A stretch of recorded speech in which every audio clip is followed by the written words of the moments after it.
우리는 구약이 하나님의 약속이며 신약은 그 약속의 성취라고 잘 알고 있습니다. 그런데 구약 어디에서 하나님의 약속, 예수 그리스도가 드러나고 있습니까? 구약에는 하나님의 약속인 예수님이 희미하게 나타나지만 신약에서는 예수님을 통해 때가 찬 하나님의 경륜이 밝히 드러납니다. 그러므로 모든 성경은 예수 그리스도를 증언하고 있습니다. 예수님은 요한복음 5장 39절에서 너희가 성경에서 영생을 얻는 줄 생각하고 성경을 연구하거니와 이 성경이 곧 내게 대하여 증언하는 것이니라 말씀하셨습니다. 그렇다면 이미 드러난 복음이신 예수님을 구약과 신약에서 어떻게 만날 수 있을까요? 구약에 감추어진 복음의 비밀, 예수의 복음은 어떻게 나타납니까?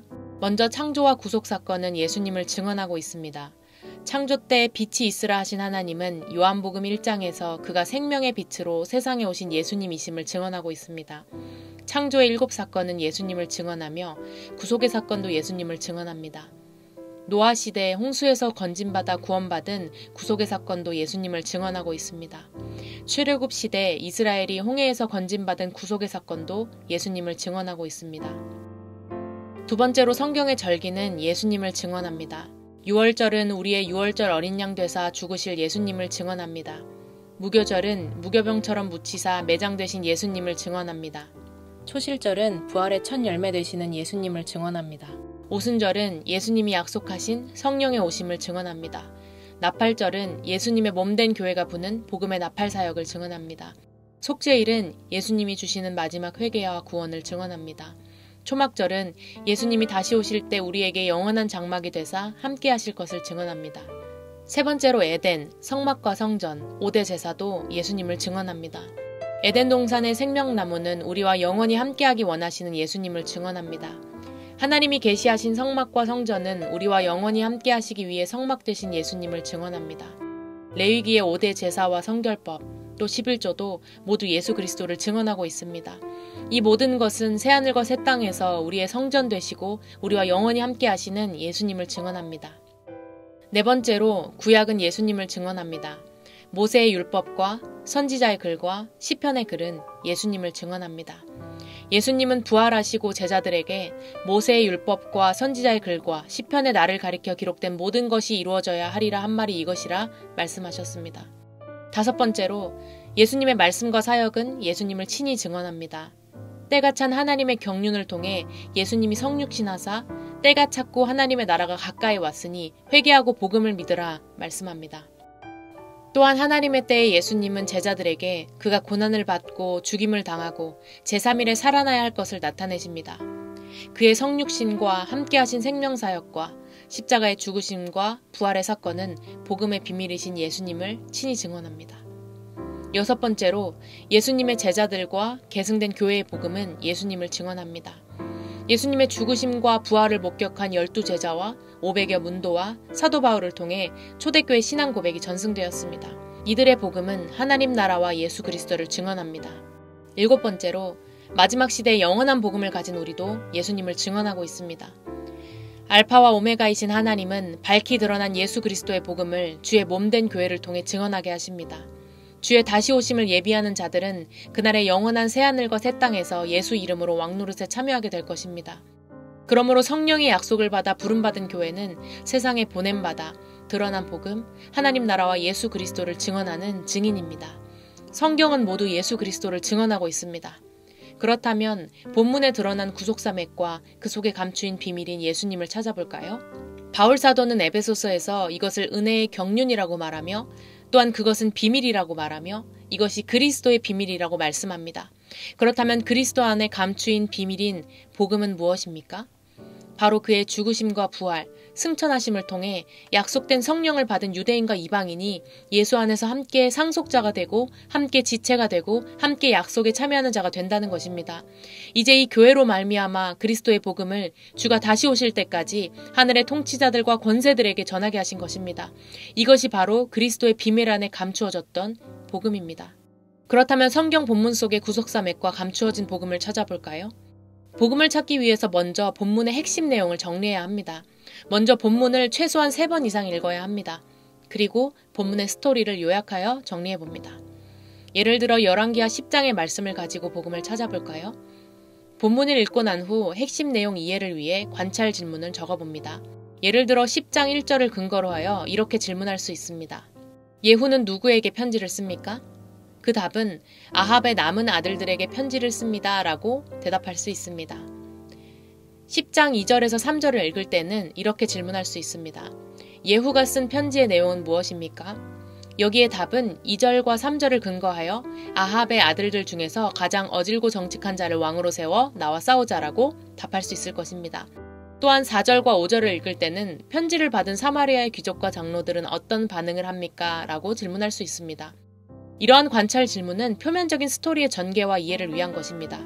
관찰 질문을 던졌다면 다음으로는 더 깊이 이해할 수 있도록 연구 질문을 이렇게 해볼 수 있습니다. 예후는 왜 사마리아 아합 집의 남은 자들에게 편지를 쓴 것입니까? 그 답은 하나님께서 아합의 집에 대한 하신 말씀을 이제 예후를 통해 성취하기 위함입니다 라고 10장 10절을 근거로 답할 수 있습니다. 이러한 연구 질문을 통해 우리는 앞뒤 본문의 상관성을 생각하여 구속사의 맥을 찾아갈 수 있습니다. 그렇다면 하나님은 왜 예후를 통해 아합 집에 대해 심판의 복음을 성취하신 것입니까? 전후의 성경 본문을 생각해보며 이 일을 통해 하나님의 은혜의 경륜은 어떻게 나타나고 있습니까? 그 안에 감추어진 비밀은 무엇이며 이를 통해 드러나는 복음이신 예수님을 어떻게 만날 수 있습니까? 예후를 통한 아합 집의 심판은 먼저 열왕기상 19장에서 하나님께서 엘리야에게 주신 사명입니다. 하나님은 엘리야에게 3가지 사명을 주셨습니다. 먼저 아람 하사엘에 기름을 부어 왕이 되게 하라는 것과 예후에게 기름을 부어 이스라엘 왕이 되게 하라는 것과 그를 대신하여 엘리사에게 기름을 부어 선지자가 되게 하라는 것입니다. 하나님께서는 은혜의 경륜 속에 복음을 주시기 위해 친히 이 일을 예정하셨습니다. 그런데 엘리야에게 주신 사명을 엘리사에게 계승하시고 엘리사를 통해 아람 하사엘을 기름 붓습니다. 또한 엘리사에게 주신 사명을 그의 제자에게 위임하사 예후에게 기름을 붓게 하십니다. 하나님은 예후에게 통치권을 위임하사 아합의 집에 대한 심판의 약속을 그를 통해 성취하신 것입니다. 그렇다면 아합의 집을 심판하사 약속을 성취하신 하나님은 왜 이러한 사명을 계승하게 하셔서 성취하게 하신 것입니까? 이 사건을 통해 드러난 하나님의 은혜의 경륜과 그 속에 감추어진 비밀은 무엇입니까? 하나님이 아합의 온 집을 심판하시는 것은 그와 이세벨이 나봇을 교살한 사건에 대한 심판이었습니다. 하나님은 아합 시대에 그의 집을 심판하실 것을 약속하셨습니다. 이것은 당시의 이스라엘 사람들뿐만 아니라 아합 자신을 깨우시는 하나님의 심판의 복음이었습니다. 하나님은 심판을 위해서 그를 심판하시겠다고 말씀하신 것입니까? 그것이 아니라 이 심판의 복음을 듣고 깨우치고 회개하여 하나님께 돌아오기를 원하시는 아버지의 마음이었습니다. 이 심판의 복음을 들은 아합은 이전과는 달리 하나님 앞에 금식하며 회개합니다. 하나님은 이러한 아합의 모습을 보시고 다시 엘리야를 보내사 이 악한 아합도 용서하리라 말씀하십니다. 그러나 그의 아들들은 약속된 대로 예후를 통해 심판을 받습니다. 하나님은 예후를 심판의 도구로 사용하셨지만 그도 결국 여로보암을 따라 죄악의 길로 행합니다. 하나님은 이러한 은혜의 경륜을 통해 당시의 이스라엘을 깨우시고 구원하시는 하나님을 바라보게 하십니다. 그렇다면 이 은혜의 경륜 속에 감추어진 비밀은 무엇입니까? 바로 그리스도 안에 숨겨진 비밀입니다. 예수님은 성육신하사 십자가에 달리시기 전 포도원 농부 비유를 말씀하십니다. 포도원을 관리하던 악한 종들은 주인이 보내신 선지자들뿐 아니라 아들을 죽였다 말씀합니다. 이 아들은 바로 포도원 농부이신 하나님의 아들 예수 그리스도를 말씀합니다. 악한 아합도 또 잠시 쓰임받은 예후도 결국 전적 부패하여 소망이 없는 인간이기에 이러한 죄인을 위해 나봇처럼 높은 곳, 곧 십자가에 달리사 우리를 구원하실 장차 오실 메시아 예수님을 이 사건 가운데 계시하신 것입니다. 우리가 본문의 내용 속에 흐르는 하나님의 은혜의 경륜, 곧 구속사 맥을 찾아가면 그 속에 감추인 비밀이신 예수 그리스도를 만나게 됩니다. 드러난 복음, 예수 그리스도를 발견했다면 우리는 1, 2, 3, 7의 관점으로 본문 당시와 우리 스스로를 비춰볼 수 있습니다. 당시 아합의 집과 예후와 전적 부패한 인류를 위해 나봇처럼 십자가에서 죽으실 예수님과 하늘 보좌에서 통치하시는 하나님의 통치의 복음을 주셨습니다. 이 복음이 드러날 때마다 항상 두 길, 곧 두 진영이 분리됩니다. 복음을 듣고 믿어 생명의 길을 가는 자들과 믿지 않고 순종치 않아 사망의 길을 가는 두 진영이 나뉘게 됩니다. 오늘 우리는 우리에게 주신 하늘보좌 통치의 복음과 심판의 복음을 주시고 심판받을 인류를 위해 죽으신 예수님을 바라보고 생명의 길로 가고 있습니까? 또한 이때 하나님은 친히 하늘보좌 통치를 이 땅에 나타내십니다. 엘리야와 엘리사, 또 그의 제자와 기름 부은 예후를 통해 하늘 보좌에서 심판의 언약을 성취하시는 하나님의 통치를 나타내십니다. 오늘 우리도 예수 그리스도의 복음을 듣고 생명의 길을 갈 때 하나님은 우리를 통해 하나님의 통치를 이 땅 가운데 나타내실 것입니다. 우리가 이러한 구속사 맥속에 드러난 복음과 두 길과 통치를 깨달았다면 이제 7가지 신학의 틀로 말씀을 비춰볼 수 있습니다.